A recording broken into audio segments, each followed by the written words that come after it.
मनु पचतय हो अवसर बीते, मनु पचतय हो अवसर बीते।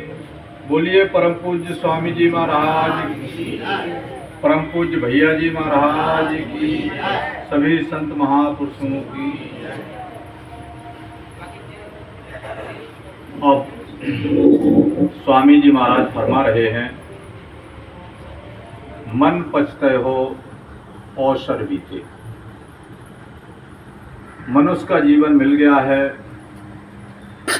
नर नारायणी देही है, देव दुर्लभ शरीर है, गुरुजी मिल गए हैं, सत्संग मिल गया है, स्थान भी मिल गया है। अब हमें ये मौका गंवाना नहीं है। अगर ये मौका हमने गंवा दिया तो फिर सिर धुनते और पछताते हुए जाना पड़ेगा। और गुरुजी क्या समझा रहे हैं, दुर्लभ दे पाए हरि पद भज, कर्म वचन और ही से। जो शरीर हमने पाया है, दुर्लभ देही हमने पाई है, इसको संभालना है। इसको संभालना क्या है? हर एक व्यक्ति अपने जीवन में शरीर को संभालने के लिए सारी पूंजी लगा देता है। शरीर को नहाना धोना, साबुन लगाना, मेकअप करना, तरह तरह से कितना सुंदर दिखूं मैं, सबसे अच्छा दिखूं मैं, इसके लिए मनुष्य क्या क्या नहीं कर रहा है। ये मनुष्य का अपना नजरिया है। संतों का दूसरा नजरिया है। वो कहते हैं इस जीवन को संभालने के लिए कर्म, वचन और हिये, तीन चीजों पर हमें फोकस करना है। पहली बात यह है कि हम अपने कर्म को संभालें। मनुष्य कर्म की तरफ ध्यान नहीं देता है और वो ये मान लेता है कि जो हम कर रहे हैं शायद उसे कोई नहीं देख रहा है, शायद उसे हम छुपा कर कोई कार्य कर सकते हैं।